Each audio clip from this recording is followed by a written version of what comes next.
everybody, welcome back to my channel. As always, my name is Addie and this is the Knits by AJ Knitting podcast, and this is episode 31. I have got a finished object and 3 whips to talk through today, and I have no dog. He has decided that I'm less interesting than my husband, who is working from home today, and so he has scuttled off to go and spend the morning sleeping under his desk instead of visiting me whilst I film this. So yes, apologies. No small fluffy friends to join us this week. But yeah, it's been quite a busy week, but also a week where I have gotten a fair bit of knitting done. So yeah, I hope you've all had wonderful weeks, gotten lots of crafting done if you can, or you know, had a nice week either way, whatever you got up to.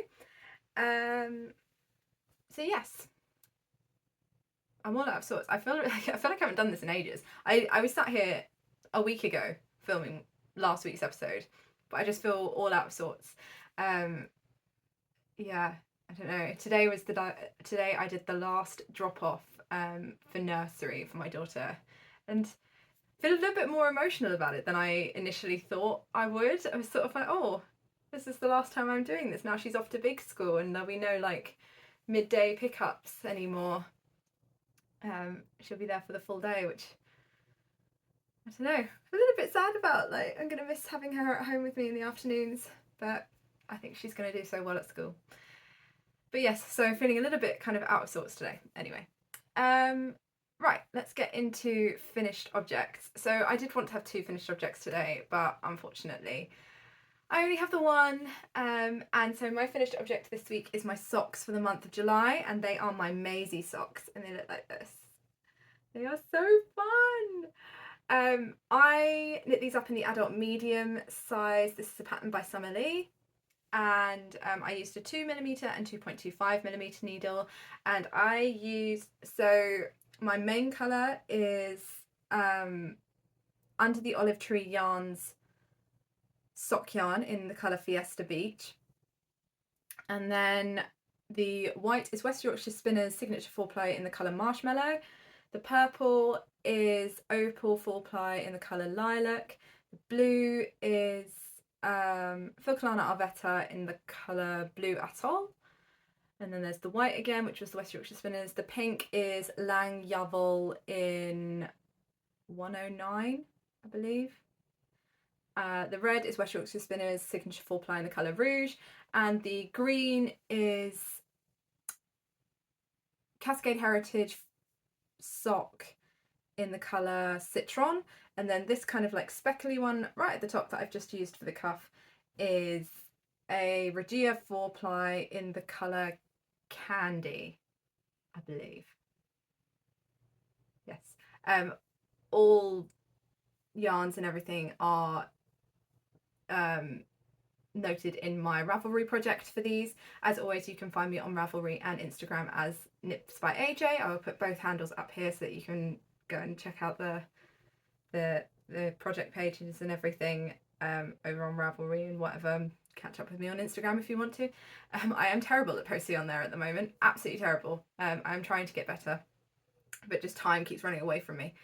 And as always, links to absolutely everything I mention, all of my project pages, all of the patterns that I talk about, all of the yarns I talk about are all linked in the description box below, if you would like to go and check those out. And also there are timestamps down below, so if you want to scrub through any of the projects that I'm talking about, skip some, go back to some, then that is all readily available for you in the description box. I always forget to say this, and then yeah, I don't know, I feel like it's useful information to have. Either way. So yes, last week I had finished sock 1, and I'd just finished the gusset decreases for sock 2, I think, or I was into the foot of sock 2. I can't quite remember. It feels like forever ago. So yeah, I have obviously now finished both of them, and yeah, the colour work was really engaging, and that got through the leg of the foot really, really quickly. And then, to be honest, because the leg was done, the foot didn't feel like it took all that long, because it was just sort of like easy breezy stockinette, just working in the round, and so it just went very, very quickly. I think these socks are just so much fun. They're just so much fun. And I think they're going to be a great way for like people to use up if you've got like tiny scraps of like special skeins and things, or if you've got like tiny scraps then you don't want to make a magic knot ball or whatever people do with these tiny scraps, or chuck them. Because I used, I think it was like 4 grams, if that. Was it 4 or was it 2? Hang on, I can check. So I used 32 grams. So I have a UK size 6 foot, and I, like I say, knit the size medium. And I used 32 grams of the main colour, and then I used 4 grams of each of the contrast colours. So this is my total usage over both socks. So 2 grams of each contrast colour in each sock, apart from the citron, which is the centre colour, and I used 2 grams for both socks on that. So yeah, the whole pair of socks weighs 58 grams. I lost where I was in my notes. Like I say, I'm really just all over the place today. So yeah, I used 58 grams for the entire pair of socks. So yeah, really good way to use up any kind of like last bits of special skeins, or if you've got like a 50-gram mini that you really want to use up, then could quite easily use that as the main colour for these, and then just use some scraps for the top. But yeah, I really like these. I think they are such good fun. I think it's such a different way of using like variegated or speckled skeins. And just combining just some really colourful colour work and being really loud and vibrant on the bottom of the sock as well, instead of it just sort of being a bit dull. And yeah, I'm really happy to have these in my sock drawer. Yeah, and I just think they're a little bit more interesting. It's just a more fun way of using a special skein or like a variegated skein or anything than just knitting straight vanilla socks, because there's just a little bit more kind of to do. Not that there's anything wrong with knitting vanilla socks. I think, to be honest, my vanilla socks are my most worn socks. But yeah, I think this is just a little bit more fun. And so I cast these on July the 18th, and it took me a total. Oh, I cast these on on July the 7th, and I cast them off on July the 18th, and so it took me a total of 12 days to knit these socks. And I do have cost breakdown, and it is appalling. So the cost breakdown for these, the pattern cost me £4 and 2p. The Under the Olive Tree Yarns Fiesta Beach, for a full skein of that. So this is all for full skeins of these yarns. Obviously I did not use full skeins. I used 4 grams of each. They were all scraps in my stash, but obviously if you wanted to recreate this exact pair, then this would be the cost breakdown. Or if you were to buy different colours of these yarns, etc., then this would be the rough cost breakdown if you didn't have these colours in stash or these yarns in stash. So yeah, the pattern cost me £4 and 2p. The Under the Olive Tree Yarns Fiesta Beach cost me £18. The Regia sock yarn for the cuff cost £4.95. The Opal yarn costs £7.69. The Filcolana Arvetta is £4.45. The West Yorkshire Spinners Marshmallow is £8.95, and then plus another £8.95 for the West Yorkshire Spinners Signature 4-ply in the colour Rouge. The Lang Yavel was £4.94, and the Cascade Heritage was £8.99 for a full skein.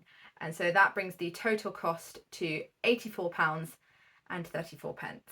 Obviously I didn't actually pay £84 and 34 pence because I've used all of these yarns in other socks, and I still have bits of them left over anyway, so I will probably use them again in another pair of socks, so it doesn't feel like quite so much of like a financial burden. But yeah, it's a lot to pay if you don't have like loads of different colours in stash. Also, mine is slightly higher because in the pattern you are supposed to use your like first colour, so this one that you use for the cuff, in the colour work as well, but I didn't have enough left over of the Regia, so I just used the white, the Marshmallow West Yorkshire Spinners Signature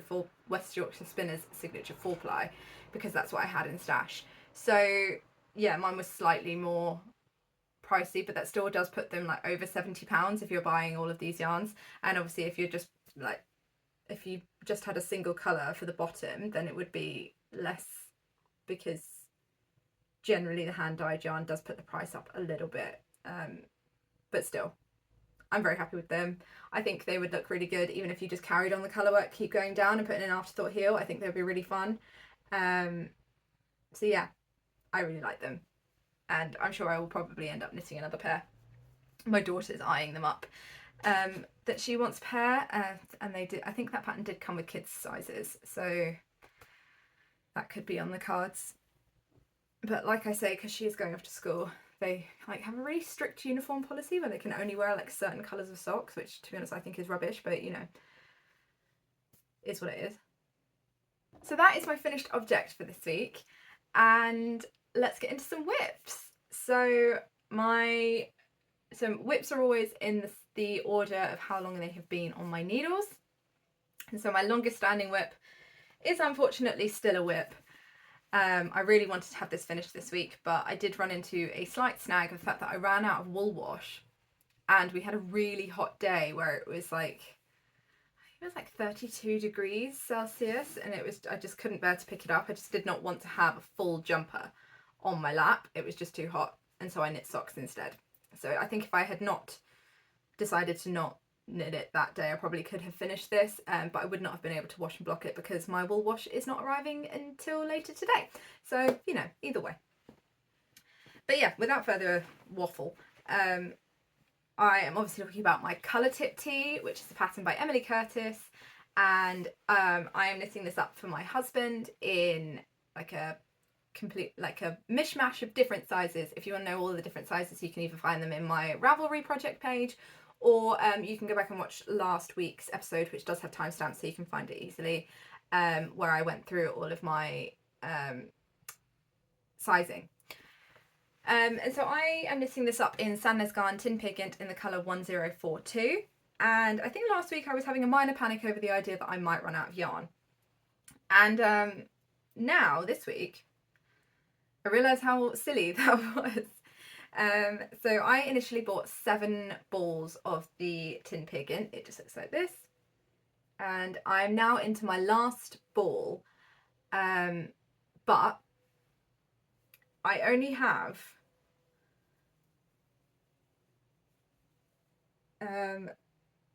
oh, it's not even that one. That one's finished. So yeah, I only have 1 cuff to do with that ball. I finished up the last of the 6th ball to do the body, to do the ribbing on the bottom of the body, and I just had enough to get all of that done without joining in another ball of yarn.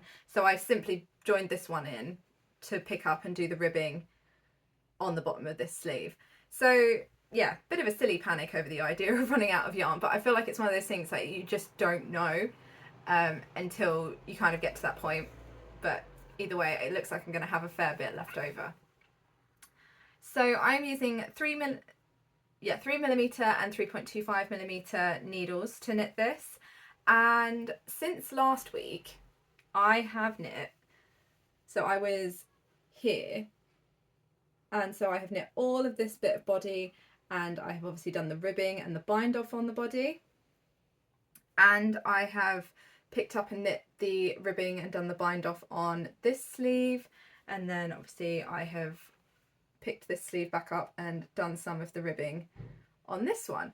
And so yeah, I did block this as well. So I finished the stockinette on the body, and then I blocked everything that I had. So the entire body, the sleeves minus the ribbing, the neckband, and yeah, everything was on try it on tubing for that. And so I think that blocking has really done this so many favours.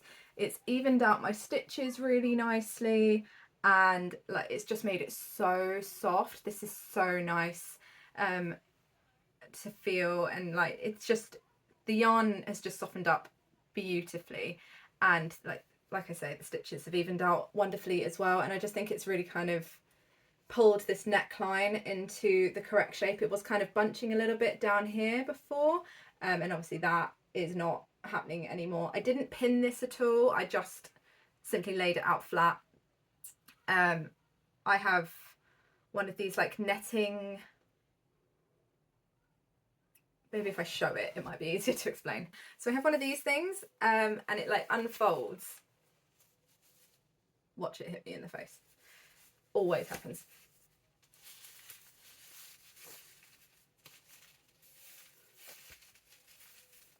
Oh, this is chaos, isn't it? Oh dear. So yeah, I have one of these things. It's basically just like a kind of like netting oval. And then on this side, it has got these like little straps. It's got 2 of those, and then it's got a hook and everything. So you just hang it on your washing line and put the jumper on top of it, and or whatever, knitting or whatever, and it allows the air to go obviously all around, and it means that it's not like on the floor on mats or anything outside. And this thing is the best thing I have ever come across for blocking. I've had it for about a year or so now, and I rarely use my blocking mats. It is possible to pin things on it, because you can kind of get the blocking pins like in between the bits of the mesh to kind of hold it still. Obviously, if you're really needing to like aggressively block something, then it's not the best thing for that. You're better off using blocking mats for that. But yeah, I use this for like all of my garments, all of my socks, everything, just because it speeds up the drying process so much. And I have one of those like foldable dryers, you know, that sort of like, they're like a little scissor, they almost look like a scissor lift, like a pop-up dryer. And I balance this upside down so that the hook is on the bottom in the gap. So I balance this upside down on top of my dryer when I'm blocking indoors, and put it in a room with the what is that thing called? Dehumidifier. And I've had jumpers, like full Aran weight jumpers, dry pretty much overnight like that, because the air can just get to it so much better, and you don't get that kind of like weird sort of pooling of water underneath that sometimes you get where the bottom is wet and the top is dry. And yeah, would 100% recommend this. I think my husband bought me this, but I think he got it for Amazon. I will see if I can find one and link it down below, because it's the best thing for blocking. Amazing. Shortens your blocking time by so much. 100% worth it. Either way, so yes, I had it on there, and it was dry within a couple, like I had it outside, it was dry within a couple of hours. It was so quick getting this dry, obviously because it is fingering weight, and like it has been quite warm here. But yeah, I've gone completely off on a tangent and have no idea where I am now. Yeah, okay. So ribbing wise, I did go down a needle size, like I did for the neckband, for the cuffs, and for the bottom of the body. I went down to a 3mm. The pattern states that you need to just stay on a 3.25, but I have gone, this is so different from the pattern now that I don't know if it can even really be called a colour tip tee anymore. I mean, I suppose it uses all the numbers and everything, and it like follows the techniques, but obviously it has sleeves, and like I've gone down a size for the ribbing and everything, and it's in a very woolly yarn, and it's not a t-shirt. But yeah, so I went down needle size for the ribbing. I added 5 centimeters of ribbing, so about 2 inches, and I knit the 1x1 ribbing, and then I did the tubular bind off. I did the setup rows. This is probably not the best one to show it on. If I sew it on the body, then it's a bit better. So I did the setup rows. Got to try and hide my face. Ooh. Yeah, I did the setup rows, and then I did the actual tubular bind off in the blue, and the blue is Folk Yarns Fingering in, I think this is Alton Broad. Yeah, Alton Broad, which just looks like this. It's this beautiful like royal blue. If I hold it back here, that's a little bit more true to colour. So yeah, that is what I used for the bind offs, just to give it a little bit of contrast. And I think it's worked really well. I think it looks really nice. And it even looks really nice when it's stretched out, just a little pop of colour on the end of the ribbing. And yeah, so all I have got left to do is just to finish this sleeve. Oh dear.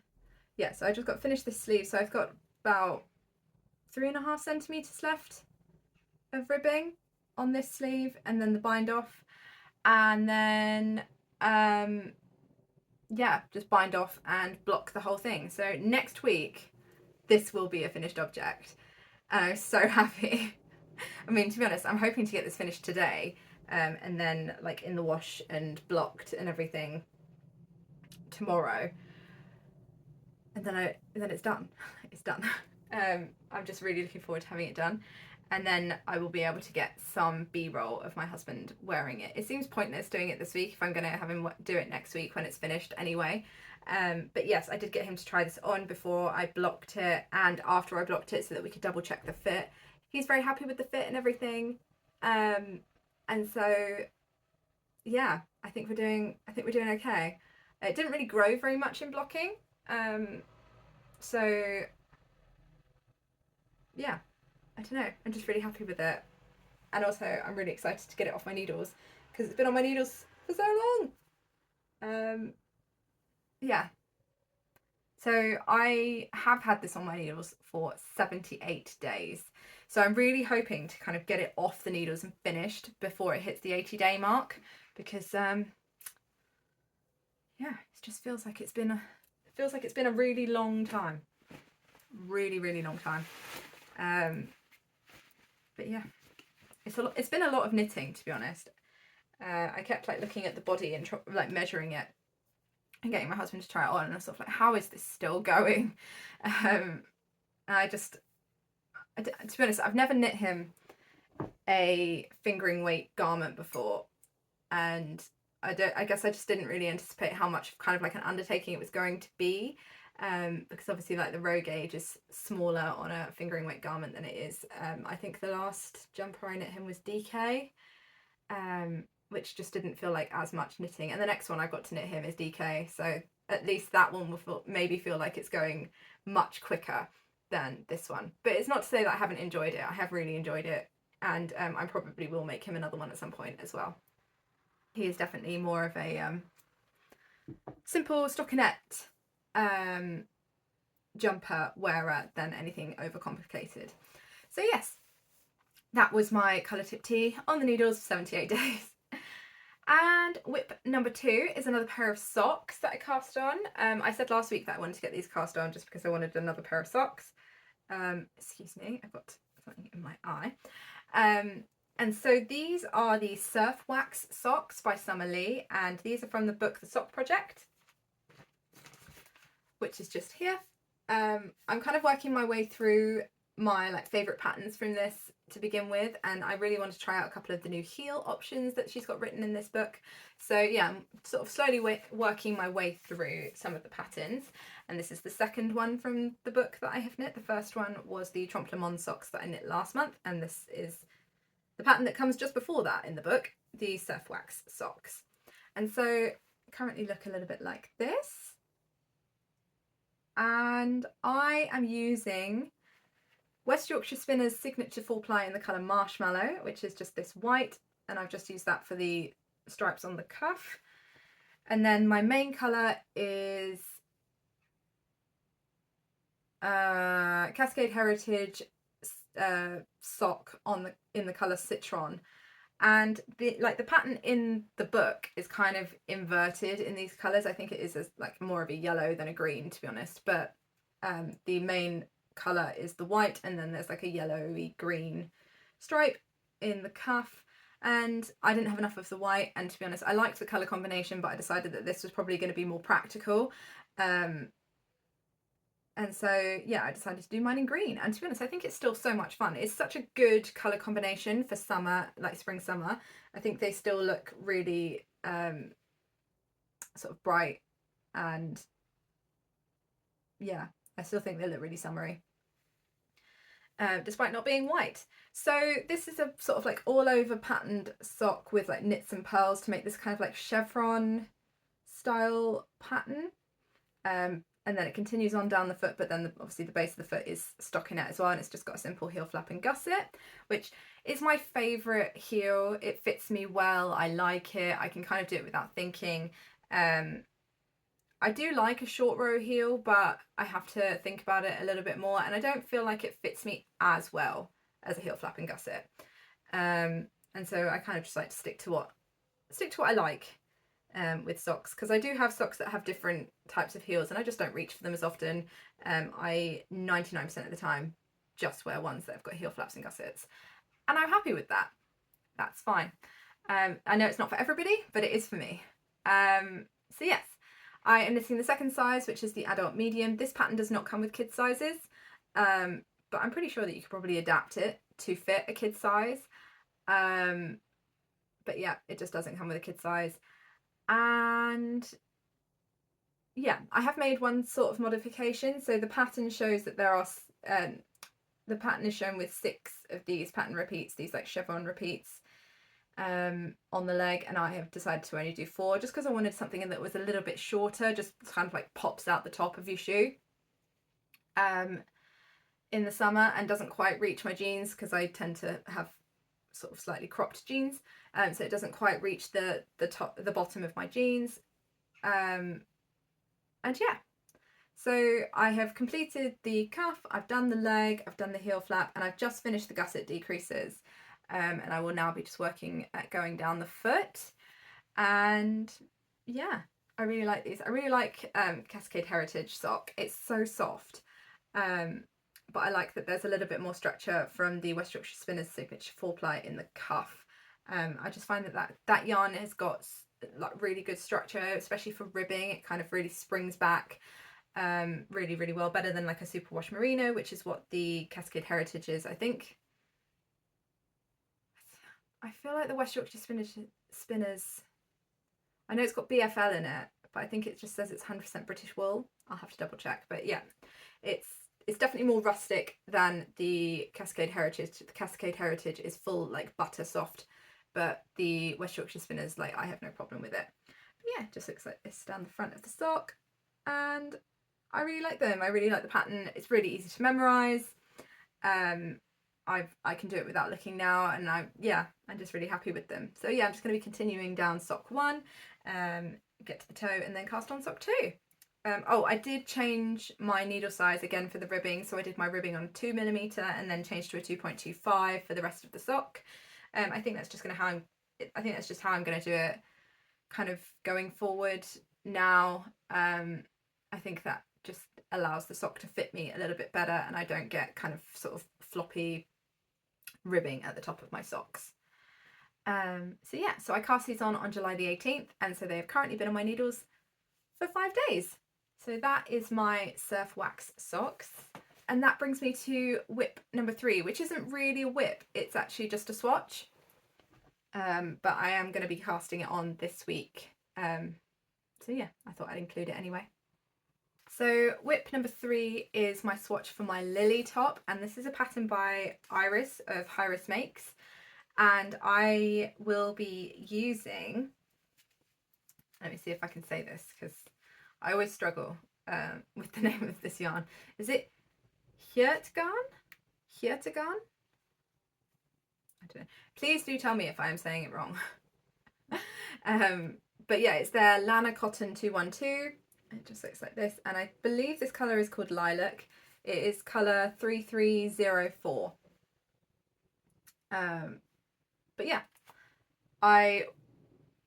it's a 50% superwash merino, 50% cotton fingering weight. You get 212 meters to 50 grams, and I have got 3 balls of this.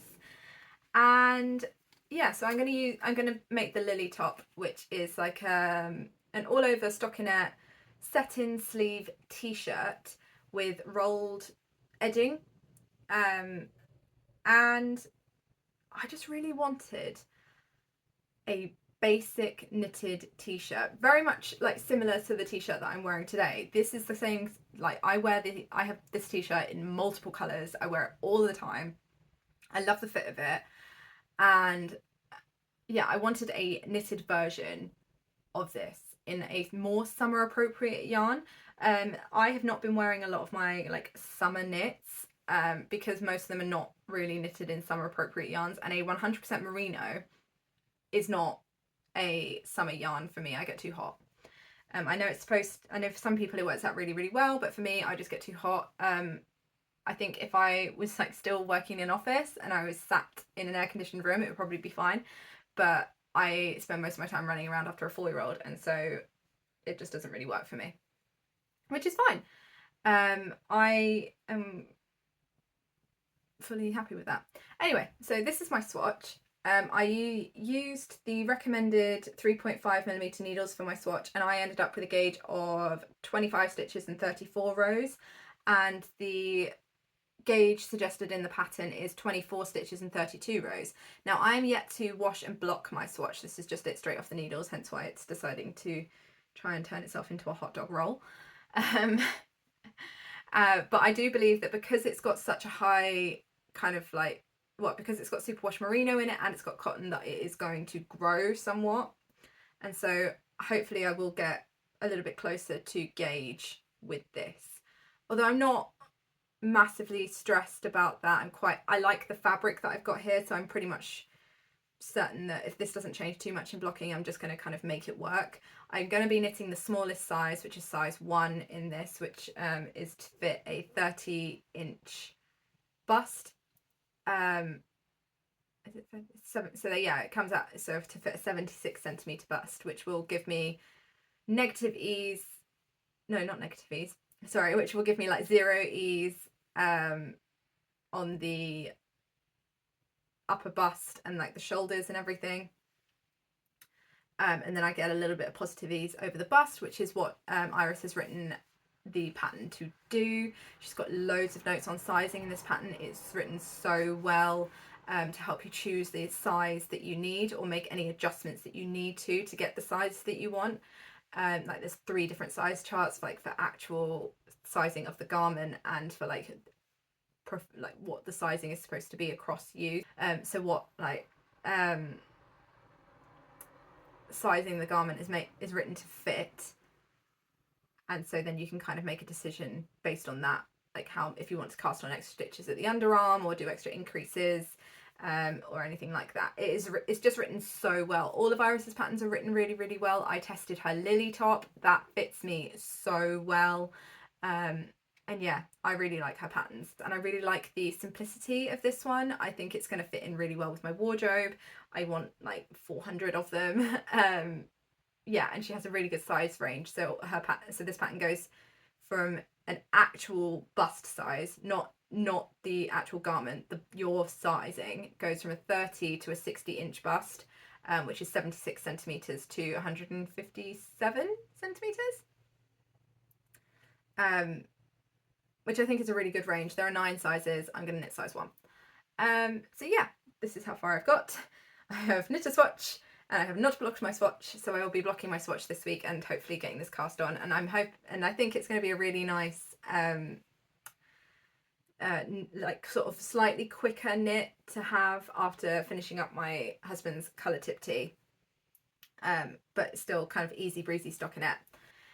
So yes, that is it knitting wise for me. I do have a couple of plans for the week. So I would like to finish my colour tip tee. I would like to cast on my lily top, and I would like to finish the first of my surf wax socks. So yeah, that's my plan for the week. I hope you all have a wonderful week. Hope you get lots of crafting done. But yes, I will speak to you all next week with some more knitting. Happy making!